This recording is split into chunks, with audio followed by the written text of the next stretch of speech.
But let's have an adult conversation. If we're not going to cut it, just tell us. That's fine. We're big boys and girls. But if you want to stop the financial crisis, if you want to stop it as an adult, you got to cross the Potomac and tell me what's going to happen in the Pentagon. Because you're going to leave it at $900 billion. Write this down now. You ain't going to get one penny of cuts socially. There's not. You look at those Republican congressmen, you think they can take that heat? Are you kidding me? If you looked at this crowd, that's what's going to stand up to the firestorm that's going to come? Are you kidding me? These guys can't stand up to anything. Mike Johnson's going to stand up to that?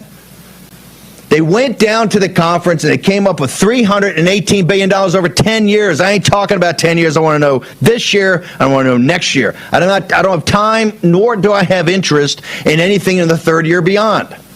This year and next year. This year and next year. Am I clear? That's what I want to see, and I want to see it out of the Pentagon. And if you're not prepared to cut, then it's not serious. We should tell the President of the United States it's not serious, and then somebody should have a conversation about whose taxes we're going to raise to close the difference, because you ain't going to grow your way out of here in the next 2 years. Full stop. And if my math is wrong, then somebody show me, because I've looked at every different version of it, and I think I'm right, and I'm the guy that called the $2 trillion deficit. Everybody's skipping around. Oh, we got the biggest conservative wins. I say, if you lost your mind, it's going to be $2 trillion a year. It's obscene and absurd. Ridiculous. And we don't have time to... When Volcker and Reagan saved the country and choked out the debacle that was in inflation and what happened to the country in the late 1970s and early 1980s, when Reagan came in 80, 81 and choked it down, that took courage and guts and the ability to take a political firestorm. But we're not that country now. Then we were a manufacturing superpower. We had virtually no debt on our balance sheet. The financial condition was totally different. We had we could leverage things. We can't do that now.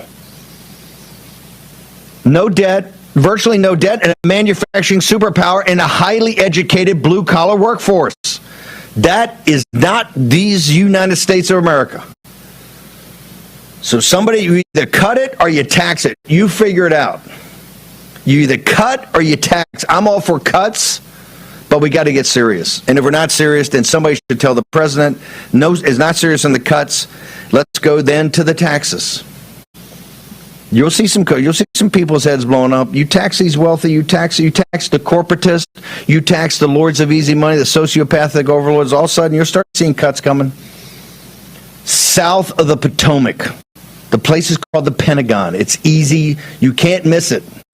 It's big, large, incompetent, and corrupt. Pete Hexes knows this. I'm sure his first couple of days there he saw it.